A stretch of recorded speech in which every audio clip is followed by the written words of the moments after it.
All right, guys. Injuries from the game. Ben Barch went out with an ankle, didn't return. Isaac Grendo went out with a foot, didn't return. Go ahead. What's the extent of Corendo's foot injury? We're not sure. Possible foot sprain. X-rays didn't for sure show anything, so we'll have to look into more tomorrow. It's a high ankle sprain, is it? Or is it? Yes. Yeah. How much did you guys just need that right off the bat to just jump out to the 24-0 lead after what's gone on the last couple of weeks? A lot. I mean, losing that close one at Seattle in the last play at home was so tough, and then the following 2 weeks were as bad as it got. So we had to step it up today. Wanted to play well. I thought we did play well, and the most important thing was getting a win, and we got it done. So I was proud of the guys, the way they came out and the way they finished. That's offensive rhythm you think this team's been into the first half especially? Yeah, definitely. I mean, that first half went pretty well. So, having, I think, over 300 yards in a half, and I think our defense gave up 2. So I don't think anyone in the league's done that in half this year on both sides. So it was a hell of a first half. What did you think of the way Isaac played before he got hurt, and how consciously were you trying to take advantage of his receiving skills? Those 2 catches obviously helped.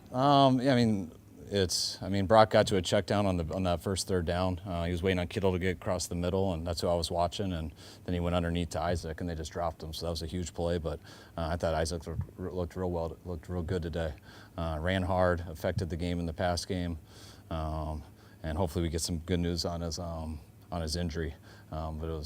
So I had mixed emotions on that last drive. It was nice to be able to go on a 14-play drive to finish it with a touchdown and kind of put him away. But it was tough losing Isaac there. Difference offensively today? It seems like you've been waiting to have this type of a performance all season. It's just how it went. There's not like an answer on this compared to the rest of the season. Guys played well, stayed on the field on third down. Thought we got the run game and the pass game going.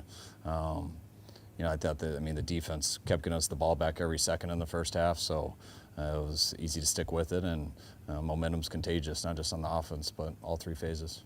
Were you a little anxious when the roughing the passer when Brock stayed down for a little bit? Yeah, always when any of our players are down. But they talked to me in my headset and stuff, and by the time he got to the sideline, they told me it was good, so it was short-lived. What did you think Well, of kind of Fonz's asked similarly first to game what back? I was going to ask, but one of the themes this season between you guys and the players is we need to play complementary football, and it did seem that everybody was firing on all cylinders in all phases of the game today, and I wanted to know, did you think that was sparked by the offense? But you kind of just said that you feel like the defense, well, you said they kept it going, so do you think it was sparked by the offense, and do you think that's how you keep that going for the rest of the season? We got the ball first and we scored, and then our defense got it right back to us, and it kind of went that way the whole half. So, I think maybe our second series we did punt, and when the defense stops the team 3 and out right after that and you get it right back, then you quickly forget about it. When you punt and they go down and tie it up, the whole game gets changed. So it's all complementary football, and the guys were in sync today. What did you think of Hufanga's first game back, and what does his presence do for the secondary? I was just pumped to get Huff out there in uniform. We weren't sure how it was going to go this week with him being back for practice, and we thought he looked real good. And then when he told me he had the confidence he had to play on Friday, I was pumped to start him. So just to get him out there, I thought was just the emotions of it. I thought sparked our team. It looked like he played real well, just from what I saw live. I'll see more on the tape, but just the type of guy Huff is, and getting him back out on the field with us throughout the week, and then in that game, I think fired our guys up. You mentioned the other day that before Christian got here, you've been pretty plug and play with your running backs and be able to use different guys. For Isaac to step up like he did, and Patrick Taylor came in and got a touchdown. If Garendo is hurting, what can Taylor do for you? I think you guys saw a little bit today. When we given Patrick runs, going back to the preseason and in practice, he's a good runner. He hits the right spots. He runs hard. So he's a guy who can definitely help us. And, he had some big carries, I want to say, versus Seattle. I think it was when JP went out and he was spelling Isaac, and he had to spell Isaac today. And when he went in, did a good job on all his opportunities. Would you say that really like a raw guy, but after those 2 tough games, even 3 tough games, as you mentioned, of the Seattle game, did you feel the need to speak to your team about keeping the mood up, or do you just sense that it was going to happen anyway? You mean after the game? Like going into this week? Yeah, every time you get in a meeting as a coach, you want to figure out something that's going to affect the players. And when I say affect them and make them practice better or play better, there's very rarely some special words that changes how guys play. But we did talk about the importance of this, where we were at, regardless of the result. I wanted to make sure that we came out today and just showed grit. We wanted to fight, and these last 2 weeks just not making it a game was something we weren't proud of. And we were ready to battle today, regardless of how that went. It went as good as it could. So, I mean, the win was awesome, but I just wanted to make sure our 10 and how our team worked were ready. And you could tell in the meetings last night, guys were ready for this game, and it came out and it showed. What was the message to the team, and do you think you can carry this momentum into Thursday night? I hope so. I mean, momentum, we feel good right now. We played well. It's going to come fast, and the only way we're going to really enjoy today is if we take care of business on Thursday, and then we'll have 3 days to kind of enjoy it and come back and deal with our last 3 games. But if you don't take care of business on Thursday, not much to celebrate about today. So the main message in there is how proud I am of the guys, and now let's go home, get to sleep. Those guys take care of their bodies tomorrow. We'll put in the game plan tomorrow, and we got to come in Tuesday ready to go because we're 48 hours from a game once it happens. I feel like you were in a rhythm as a play caller. It seemed like you were calling things we haven't seen that much, like zone reads and tight end screens. I mean, called some tight end screens this year. Zone read we hadn't, but that's just more of a scheme thing that we thought it looked good, and couldn't believe Brock didn't hand it off.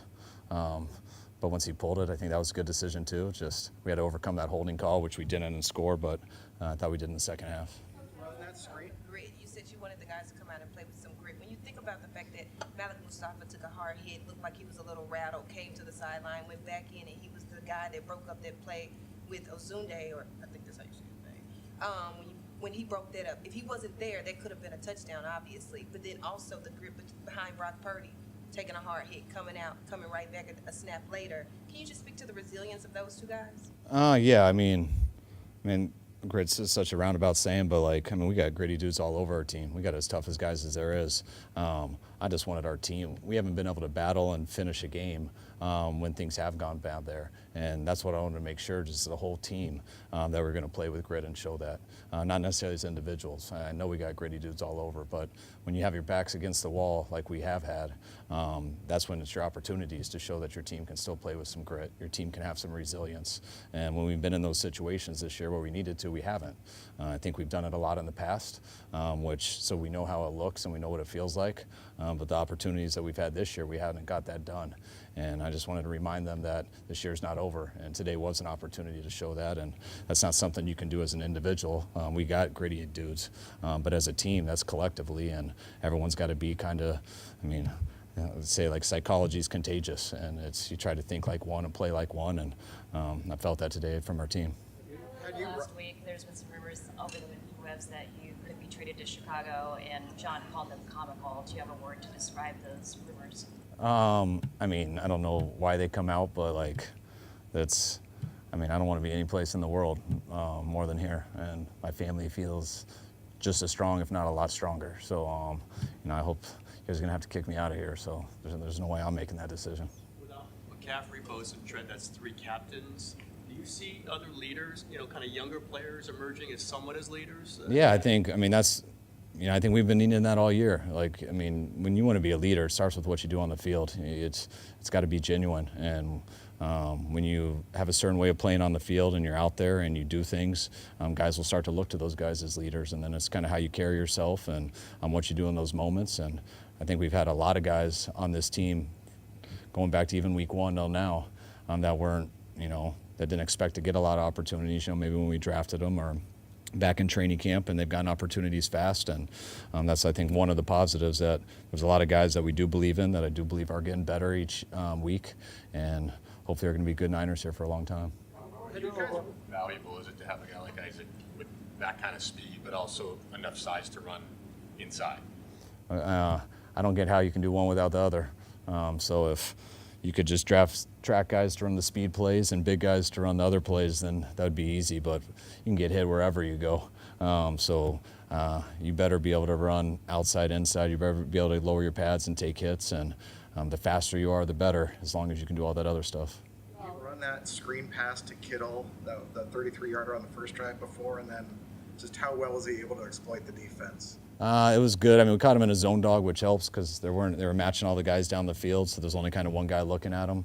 Got scarred a lot back in the day calling that because mean, especially people like KJ Wright, they would just sit and stare at Kittle every time he blocked. So as soon as he'd catch it, people would drill him. So sometimes it's hard to get screens to guys who are really good at it. But, you know, that was a good play to open it up. Got it versus the right look. And when you can get George the ball versus the right look, I think everyone sees how explosive he is. And we just give him some crap for getting tackled inside the 5 twice. But he was unbelievable today. Brock had, had the bum shoulder against Seattle and then had to sit out. And it was in a snowstorm. I mean, it's kind of difficult for him during that 3-game losing streak. Did he stay kind of steady throughout? Did you sense any sort of frustration? Yeah, I mean, normal frustration. I mean, we want to win, and Brock's as competitive as anyone I've been around. So, you know, he was real disappointed about the Seattle game and how they got away from us at the end.